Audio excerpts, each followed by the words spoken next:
Hi everyone, and welcome to Module 3 of Course 3. And this module will be divided into two topics. The first portion of the module will extend the idea of odds ratios. We will use odds ratios to create a regression model for dichotomous dependent variables. This is called logistic regression. Not only will we see how these models can be used to predict the probability of an event, but we will also see how they can be adapted to time-to-event models, which are called survival analysis models. The second portion of the module will introduce undirected and directed searching. These are useful methods for finding variables that might predict your outcome.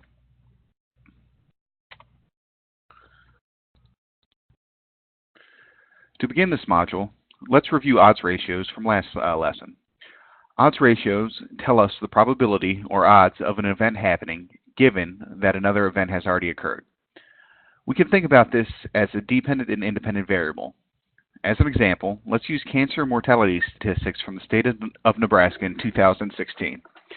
In that year, a total of 3,474 individuals died of cancer. Males made up 1,799 of those cases, and females made up the remaining 1,675 cases. Cancer of the esophagus was responsible for 86 male deaths and 24 female deaths. Suppose we want to know the probability that an individual died of cancer of the esophagus given that they were male. Whether or not a person developed cancer of the esophagus is our outcome, or dependent variable, and gender is our predicting or independent variable. To calculate the odds of this event, we find the ratio of the proportion of men who died of esophageal cancer, which is cell A divided by C, or 86 divided by 1713, which gives us 0.05, over the proportion of women who died of esophageal cancer, which is cell C divided by 8, or 24 divided by 1651, which gives us 0.014. Taking this ratio gives us an odds ratio of 3.45. Of those Nebraskans who died of cancer in 2016, males had 3.45 greater odds of dying of esophageal cancer than did women. This tells us men were more likely to die of that particular cancer than were females. There are two important things to note about odds ratios.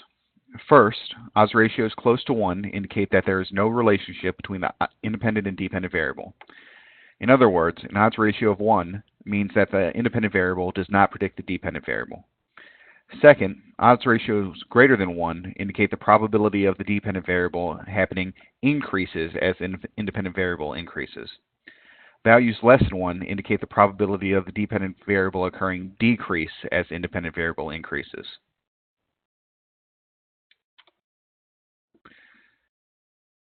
We can think of odds ratios in terms of a regression equation, where we have a single binary predictor, using our example this would be gender, predicting a binary outcome, in the example death by esophageal cancer.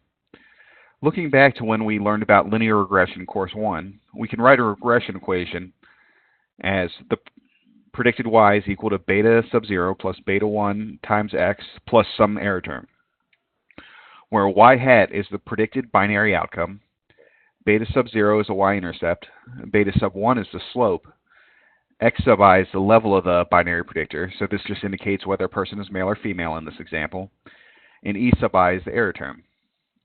To make this work, we need to assign numeric values to our two binary variables, gender and death by esophageal cancer. It is normally to use 0 and 1 as these values. Starting with our dependent variable, we generally assign a value of 1 to the outcome that we are interested in, and 0 to the other outcome. For the independent variable, we can assign either level 0 or 1 as long as we are consistent. When interpreting logistic regression, it is very important that you know which level of a variable is assigned to which value. We first learned regression in the context of continuous variables, age, weight, travel distance, for example. These variables obviously can take on values other than 0 or 1. What this means is that if we plug in our two binary variables into a linear regression formula, we may get predicted values other than 0 or 1, and this wouldn't make any sense. In fact, that is the major difference between linear and logistic regression. Linear regression is for continuous outcomes, and logistic regression is for binary outcomes. To force a predicted outcomes to take on values of either 0 or 1, we assign a logistic function to the regression equation. This is where we get the title logistic regression from. This results in an unfortunate side effect, though. Remember, in regression, we are most often interested in interpreting the slope. In linear regression, the interpretation of the slope was that for a 1 unit increase in x, we expect y to increase by whatever the slope was. So, if we are using height to predict weight, we might say for a 1 unit increase in height, we expect weight to increase by 10 pounds. When we apply the logistic transformation, we are no longer working in the units on the scale of the independent variable. Instead, we are working in something called logits. So the interpretation becomes, for a 1 logit increase in x, we expect y to increase by the slope. Logits aren't very meaningful as a unit of measurement, though. There is good news. Logits are linked to odds ratios by the following equality. The odds ratio is equal to the exponentiated slope. Or in other words, we can find the odds ratio between our independent and dependent variables by taking the exponent of beta sub 1. Let's go back to our esophageal cancer example to see this.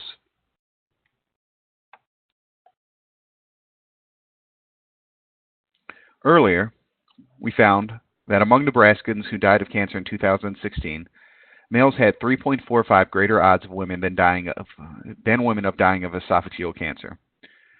We will assign those who died of esophageal cancer a value of 1 and all others a value of 0, and we will assign males a 1 and females a 0. Using logistic regression, we find the following equation. The predicted probability of dying of esophageal cancer, EC, is equal to negative 4.23 plus 1.24 times gender. Interpreting the slope, we say for a 1 logit increase in gender, which corresponds from going to female to male, or 0 to 1, we see a 1.24 logit increase in esophageal cancer. All in all, not a very useful statement, but pay attention to how the coding of gender affected the interpretation. If we had coded males as a 0 instead, and females as a 1, we would be looking at the effect of being female. Taking the exponent of the slope, we find that the exponent of 1.24 is equal to 3.45. This is the exact same as our odds ratio from before. Interpreting this in regression, we can say that moving from female to male, this is the exact same thing as saying for a 1 unit increase. The odds of dying of esophageal cancer increase by 3.45. Like linear regression, logistic regression provides p-values that indicate whether your independent variable is a good predictor of your outcome. P-values less than 0.05 for the slope indicate a good predictor. Looking at the column entitled p-value, for the row gender, we find the p-value is equal to a value much less than 0.05. So we can conclude gender as a significant predictor of the odds of dying of esophageal cancer.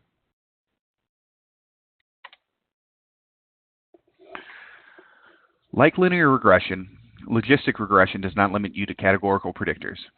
We can predict a categorical outcome using continuous predictors as well. Suppose we had data on the weight of each individual at the time of passing. We can then predict the probability a patient dies of esophageal cancer given their weight. Because weight is already numeric, we do not have to worry about assigning it any values like we did with gender. Note that the weight data have been made up by me, unlike the data from the previous example. Using the estimate column, we find our regression equation as the predicted risk of dying of esophageal cancer is equal to negative 4.15 plus 0.004 times a person's weight. To find the odds ratio, we take the exponent of 0.004, which gives us an odds ratio of 1.005. So we say for every 1 pound increase in weight, the odds of dying from esophageal cancer increase by 1.005. Recall that an odds ratio of 1 indicates that there is no relationship between the independent and dependent variable. This value is very close to 1, indicating that weight has little influence on the probability of dying of esophageal cancer. This is reflected in the p-value of 0.387, which is greater than 0.05. In summary, weight is not a good predictor of the odds of dying of esophageal cancer. We can also use logistic regression with multiple predictors. Suppose we want to use both weight and gender to predict the probability of dying of esophageal cancer. We see from looking at the table that only gender is a significant predictor of esophageal cancer. Weight has a p-value of 0.47, which is greater than 0.05, while the p-value for gender is less than 0.001. We find the odds ratio as the exponent of 1.24 which equals 3.44. Our interpretation changes slightly since we have multiple predictors. Males have 3.44 greater odds of dying of esophageal cancer as compared to females when weight is held constant for everyone. We can extend the theory of logistic regression beyond simple binary or dichotomous outcomes. Often, we want to model the time to an event, time to death, time to remission, time to arrival, etc. This type of analysis is known as survival analysis. You may think that looking at survival analysis makes sense in healthcare. After all, without our patients, we would not get very far. The idea of survival analysis can be taken both literally and figuratively. We are interested in the lifespan of our patients, but we are also interested in the idea of a patient who has a chance to go elsewhere. If a hospital is chosen once, how likely is it that the patient will come back? And if they do, how long can we expect them to stay? Does this change for different age groups or different areas of the country? You can begin to see how understanding survival can help us to plan on many different levels. Of course, to understand survival, you need to understand life expectancy. As you might think, life expectancy is how long a particular individual will survive. Why should you be interested in someone's life expectancy? There are several reasons. We know that as people get older, the complexity and severity of health issues increases. This can help us to plan for what types of services will be needed and when. Life expectancy of patients might differ in different areas of the country, meaning services offered need to match the need. Additionally, you need to understand the concept of tenure. Tenure differs from life expectancy, as it can be used to describe a patient or a business department. Tenure is not as finite as life expectancy. Tenure is the amount of time a person or a department is actively involved in obtaining services. Tenure starts the first day that that person or department is considered to be active in the system. It stops the day the activity stops and does not resume. Most healthcare and medical literature make extensive use of life expectancy calculations and survival curves. This makes sense as we are concerned with a person while they are still living. On the flip side, it is not until fairly recently that the healthcare industry has started to understand that the tenure of a patient may be just as important. By understanding tenure, we can understand what services are being utilized and for how long. We can gain a greater understanding of why and when patients stop using healthcare services. This can aid in understanding when additional marketing might need to be done or when different services may need to be decreased or refocused. Understanding tenure can give a large amount of insight into what is going on with patients at a community, state, or national level.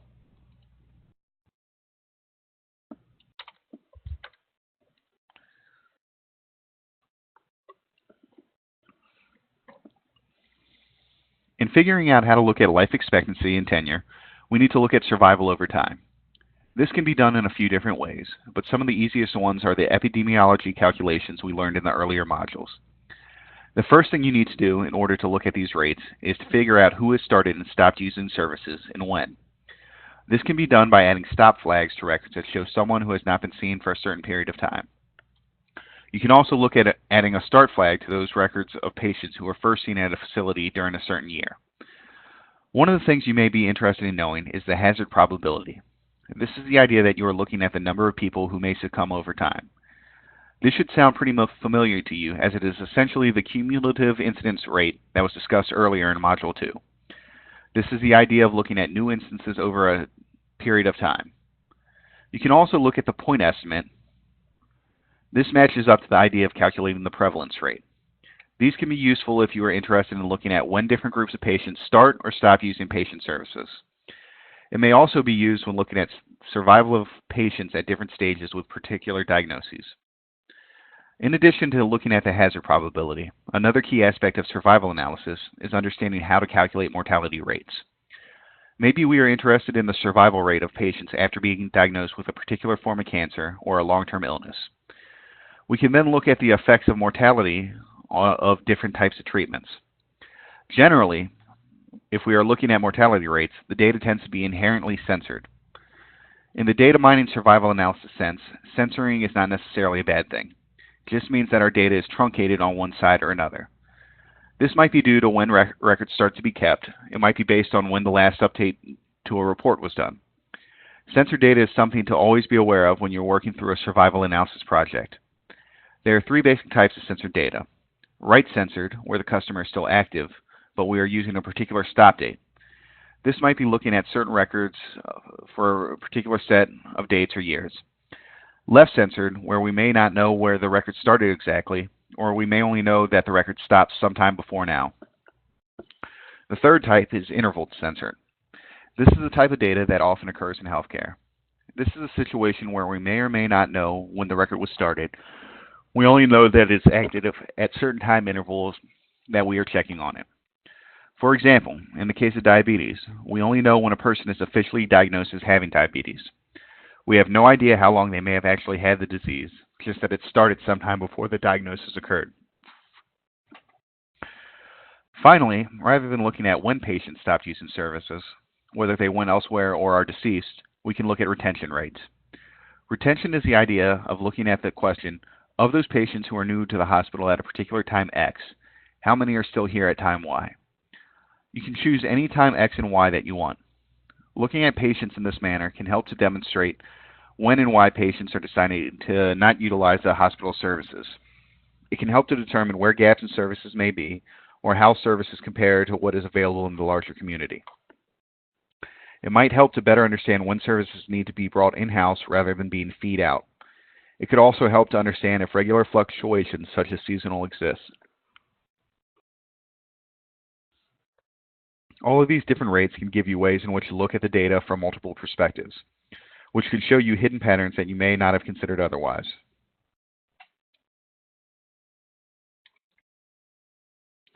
We can construct a survival analysis model, much like we did with logistic regression. With logistic regression, we are predicting the probability one event or another occurred. With survival analysis models, we are predicting the time to an event. The simplest survival analysis models chart the probability of the event occurring over time. To use the term defined earlier, it actually models that hazard probability over time.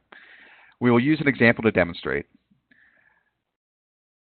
The data set that we will be using as an example followed 1,023 males living in Sweden from the years 1800 to 1819. All participants were 20 years old in 1800 and were measured yearly. The event we want to predict is whether any of the participants died during this time frame. Fitting the simplest survival analysis model, which calculates the hazard probability over time, we can produce the following graph. The decreasing trend line indicates that participants were more likely to die as time went on. This obviously makes sense. Further, we can see that the probability of death never decreases below 60%. Again, this makes sense because in the first measurement, all participants were 20, and at the last measurement, assuming they lived, they were 40 years old.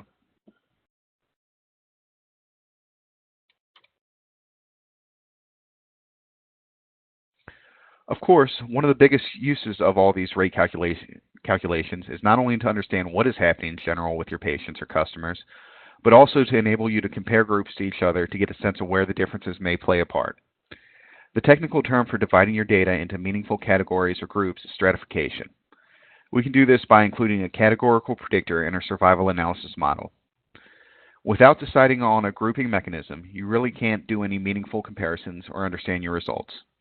Often in data mining, especially when you're working on an undirected search, you want to choose a variable to group on and see what comes out. You may find something interesting, or you may end up going down a dead end. Either way, you found something out about your data. Once you have your data stratified or grouped, you can begin to do comparisons. You might look at comparing the survival rates or incidence rates for the different groups. This is called a survival ratio and can tell you which group may have greater life expectancy or tenure. One thing to keep in mind when you're looking at comparing rates is that you need to take time into account. For example, if you are looking at comparing cumulative incidence rates around diabetes for different healthcare facilities, you need to know how long each clinic has been open.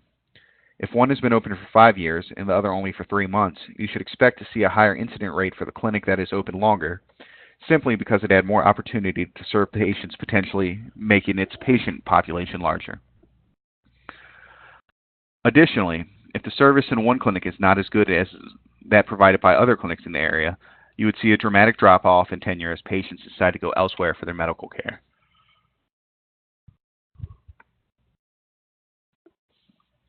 You can also use this information to compare groups over time.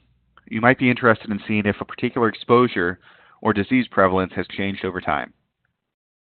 Maybe you are interested in seeing how many patients who are vested in a particular year are also vested in the following year. You can also look at what the situation looks like at the end of the year. Remember, when you are looking at data over time, you can determine a year in many different ways. The two most common are calendar year and fiscal year. One of the ways to look at survival over time is to look at what is called churn, or the turnover of customers. A good example of churn is the number of patients who return for an annual physical once the initial physical has been given, or you could also look at time between visits.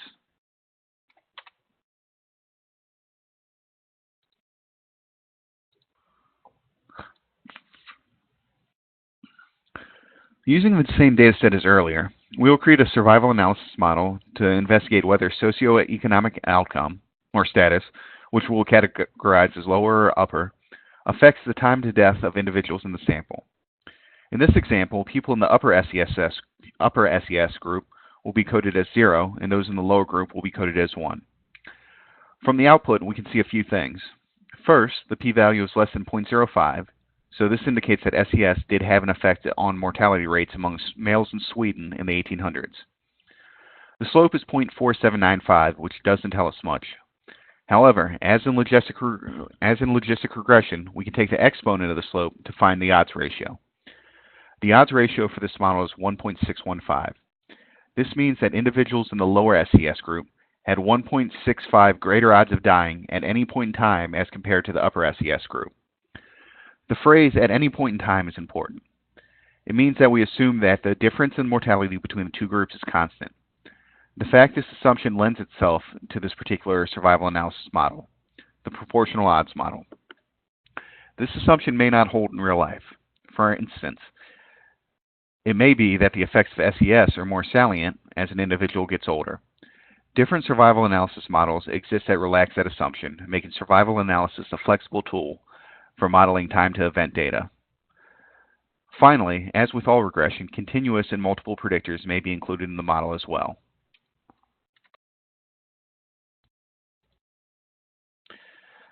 We will now transition away from prediction models to methods of directed and undirected searching. These are methods used to detect patterns in the data or among the variables that may not be obvious at first. Once these patterns are uncovered, they can be used as helpful predictors in regression models. Of course, to start with, you need to understand what makes a pattern. In the general sense, a pattern is defined by what you are looking to find. In data mining, it is often up to you to define the variables that will give you the data that will hopefully hold a pattern. Often, the data you initially retrieve will not on its own show you a pattern, but by rearranging what you find and possibly adding flags or other indicators, you can see patterns that were not initially visible. To do this, you may need to define additional variables that would let you determine when the indicator should be added and when not. Some of these variable definitions may come from combining existing variables, some may come from comparing two variables, and some may be to just help organize the data. Essentially, you are looking for information that can provide a historical view that will let you either predict something or create a profile of something. Thus far in the class, we have talked about how to use data that can help you to answer a specific question. This is generally considered to be directed searching, and is usually the easier method of data mining. You know what the question is, and it is usually rather specific. This makes it a bit easier to find what you are looking for. But what if you aren't completely sure what it is you are looking for? What can you do in that type of situation? This is the type of situation where you might be looking to discover something new, or maybe you have some historical information that isn't really helping to answer the question of the current day. How can you look for data when the question isn't really defined? In all these scenarios, the method of searching the data that you want to use is to use undirected or semi-directed searching. You might be wondering at this point, what is the difference between these two methods? In directed searching, you have a target that you are searching for that helps you to guide or direct your search. This also can help in the analysis portion of data mining, as it gives you a sense of what is the best result in any particular variable category. It can easily help you to answer a particular question. In undirected searching, you don't necessarily have a target variable. Instead, you are essentially just poking around looking for something interesting and asking questions about what you are finding. This might be a grouping or clustering of patients that all come in with the same diagnosis within a few days or weeks. If you're looking at different types of patient demographics, this information may be useful in determining if the same services were required for all patients, or if some patients had additional diagnoses that may need to be addressed.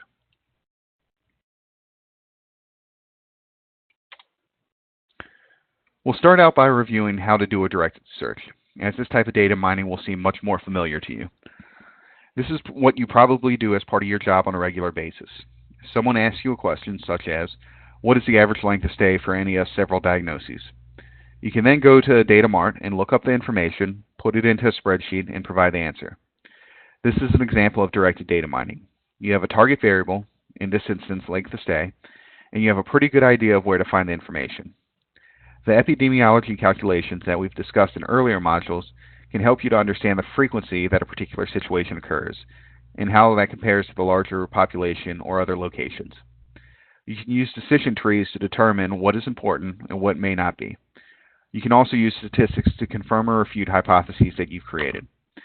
How can you actually put all these together to help you find patterns in your data, though? As in most everything we've learned thus far in the two preceding courses, you can use a process to help you with directed data mining. A key piece of any sort of data mining is that it is often not a linear process. As you can see here, the basic process for a directed search will end up requiring you to revisit some steps more than once as you learn more information. In the next few slides, we'll walk through the step-by-step process.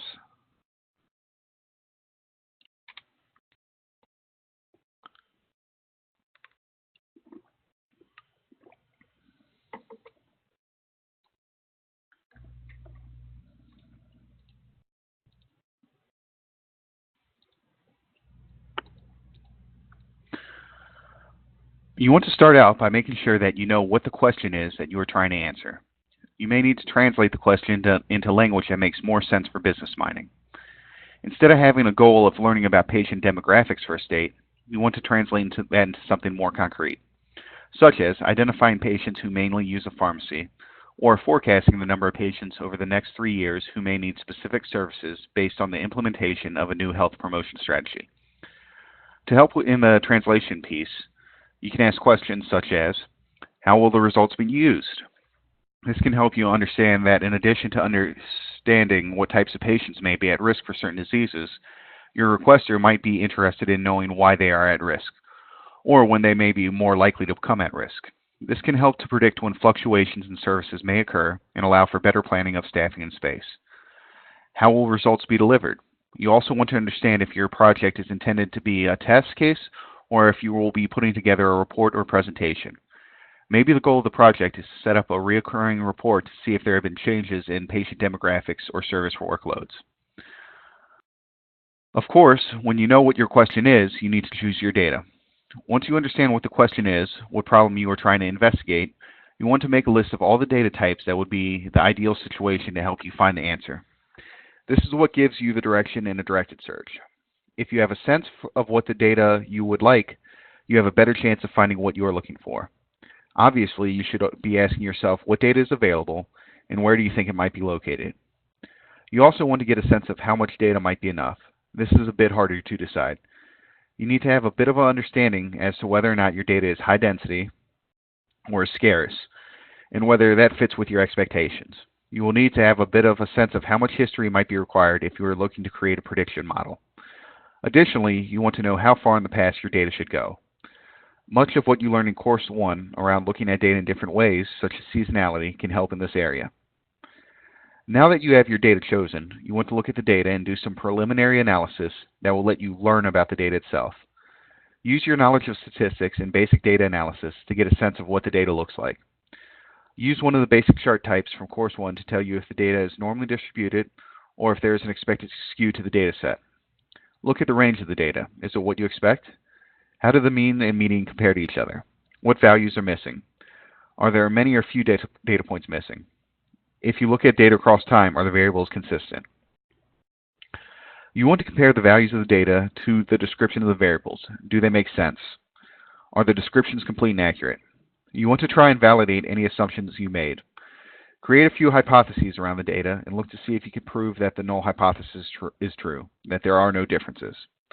Additionally, if you find something very unusual or unexpected, make a note of it and ask questions of those who supplied the data or created the data cube you are using. This can help you understand specific information about a particular data set. If you are trying to compare locations in different regions, for example, taking a preliminary look at the data you are working with can tell you if both locations provide the same services at the same level, or if their patient demographics are different. As you can see from the process flow, you may have to readjust your data you choose to work with based on what your preliminary analysis show. Often, you may need to discard data that isn't fitting what you are looking for, choose a new set of data to work with, and continue the loop until you feel that your choice of data will accomplish what you are trying to do.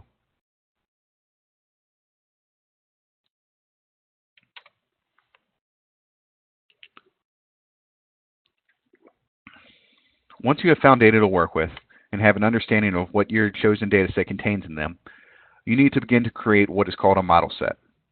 This is the set of data that includes all of the data you will use to help you in your data mining.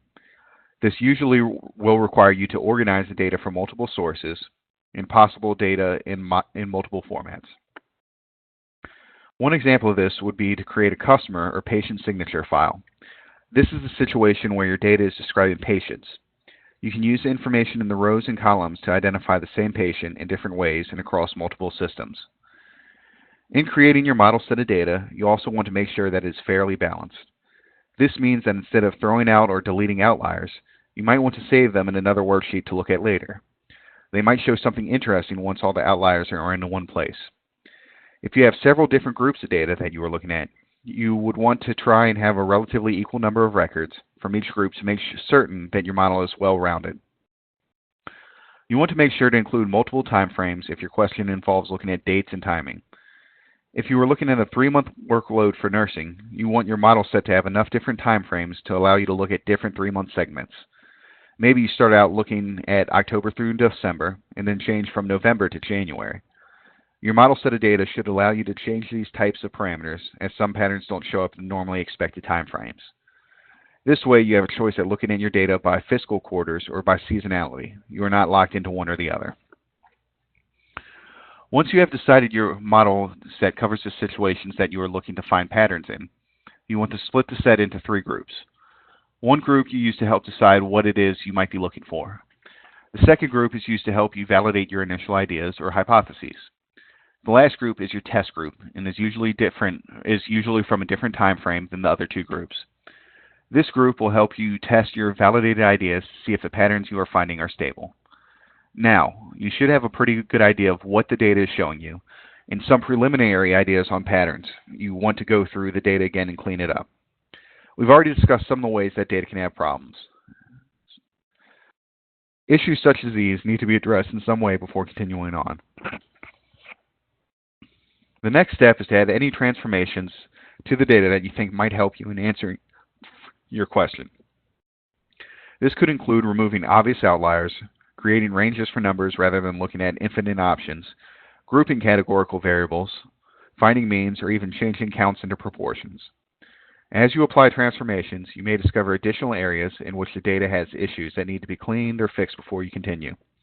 As before, this loop may require several iterations before you feel confident in using the data set.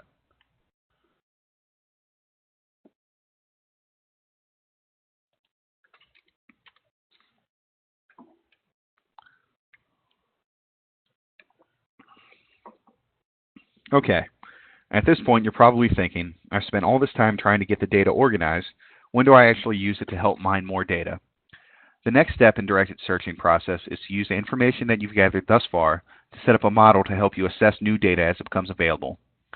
A model can be creating a decision tree, it could be using regression analysis, or ANOVA to help you to see if new data will fit trends you've already discovered. It may be a set of patient characteristics that you know will define candidates for particular health promotions, or that you expect need certain procedures in the near future. It could even be a set of graphs showing linkages between different variables. You should be able to put the model together fairly easily based off the transformation you've gathered in the previous step.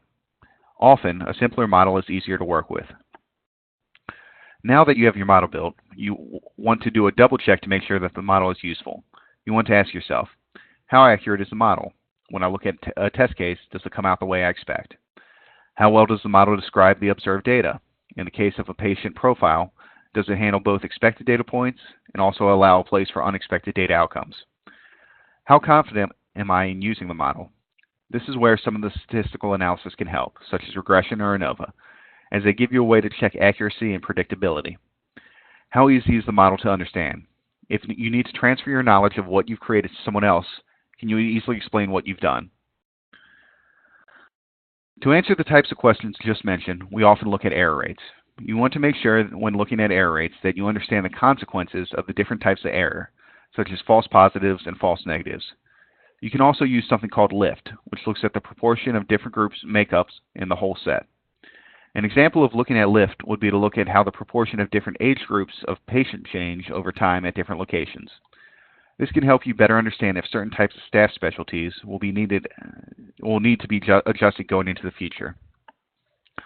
Line charts and pie charts are particularly useful in this situation. Often, looking at LIFT is combined with looking at costs, such as return on investment scenarios. When these two are combined, you can use the understanding of the expected change in the proportion of patients in the 40 to 55 age group in the next 5 years to aid in determining at what point a clinic should expand its service offerings. Looking at charts such as run and control charts can also help you to assess how well your model is performing. If you are consistently close to your target range, the model is performing well. If not, you may need to adjust the model or the model dataset to be able to achieve your goal. The closer you are to your targeted range or mean, the more accurate your model is in terms of predicting what will come next. After you've determined that the model that you've created is accurate and fits with what you are trying to look at, you can then deploy the model on an ongoing basis as new data comes in. You will have to consistently assess the results as the new data is put through your model to make sure that you are still looking at the data you intended and to determine if any new patterns or interesting trends are emerging. You will still need to tweak the model as new data points or cubes become available, or if additional information starts to be tracked. This cycle is constantly repeated, as no model will ever be perfect. Rather, the more likely scenario is that you've come up with more questions that you are interested in answering.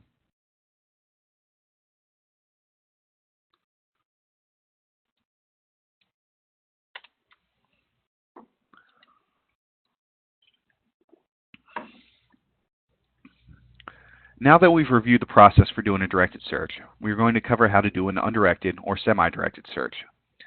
This type of data mining will likely be less familiar to most of you, but can prove very useful in certain situations.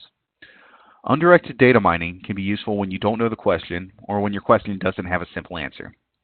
These might be situations such as trying to discover something new, such as groups of patients who might be similar to each other in some way, or when you aren't sure exactly what the definition of your ultimate goal is, such as determining who uses certain types of specialty clinics the most.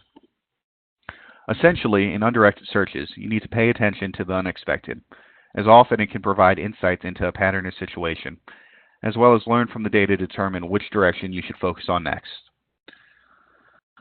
When you start an undirected search, you are essentially starting out somewhere in the second or third step of the directed searching process. You are somewhere between choosing the data you want to work with and learning about the data. Much of an undirected search involves looking at the data in ways that you have a hunch might show something interesting. This is where you particularly want to keep track of what data manipulations you've done in your case study document and where the results were. What you are looking for when you're rearranging your data or looking at it in different combinations, you want to pay attention to specific occurrences. First, you want to pay attention to outliers in the data and what they might tell you about the data. Second, you want to keep an eye out for unexpected patterns. Look in detail at correlations that seem coincidental or unusual. Watch for trends that don't seem to make any sense. These are triggers for questions around further analysis. Often, these are the patterns that tend to be ignored in favor of those that are part of a directed search. Not paying attention to the unexpected can cause a facility to miss out on opportunities for improving services to a particular market segment or bypass an opportunity to lower costs. If the goal of undirected searching is to look for the unexpected and you don't really know what you are looking for, how can you define a variable? The trick is to look for patterns that may be able to turn into a variable. Look for correlations between data columns or see if you can create association rules. Come up with a generalized name for what you think you have found can help further define what you are looking for. As you get further into your search, the variables you are working with tend to inherently become further defined, leading back into a more directed or semi-directed search. In addition to doing actual random searches of your data, you can also use simulation in certain situations to try and determine what might be lurking in a large data set. A simulation will use summarized historical data to create a potential scenario. You then apply the scenario to a data set and see what the range of outputs might be. For example, let's say you are interested in looking at what different diagnoses tend to go along with the diagnosis of CHF. You can set up a scenario of all likely diagnoses that might pair with CHF and run a simulation on those patients known to have CHF and see what diagnoses seem to be the most likely to occur in conjunction. Or, alternatively, you might be interested in finding out what happens with the financials for nursing if the decision is made to hire or not hire additional nursing staff in different areas of the hospital. Looking at the cost of hiring and retaining qualified nurses while reducing overtime can result in several different outcomes depending on the number of staff and the amount of past overtime needed. Another approach to using undirected search is to look at your patient data in terms of forecasting. If you have 1,000 patients today, how many of these patients are you expecting to have as active users in the next 5 years? What might their service needs be? You can look at historical data to help you determine a forecasting curve that can then be used to help predict retention of different types and groups of patients.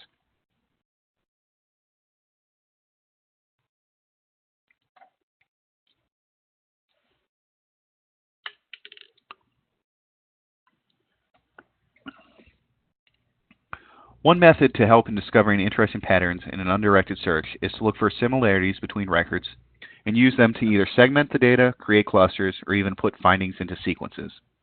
Essentially, these techniques are ways to help you see the trees rather than the forest. To segment a set of data is to try and identify those records that are similar to each other. Usually, you would do this in order to identify certain groups of patients in order to target for a specific purpose. One major method of segmenting patients is those who are vested versus those who are non-vested. Maybe you're interested in figuring out all patients with diabetes that live in a rural area, or which locations have staff with certain skills or backgrounds. Or looking at all patients who have been coming to a hospital for less than a year. All these are ways in which to segment data in order to make it more manageable for searching.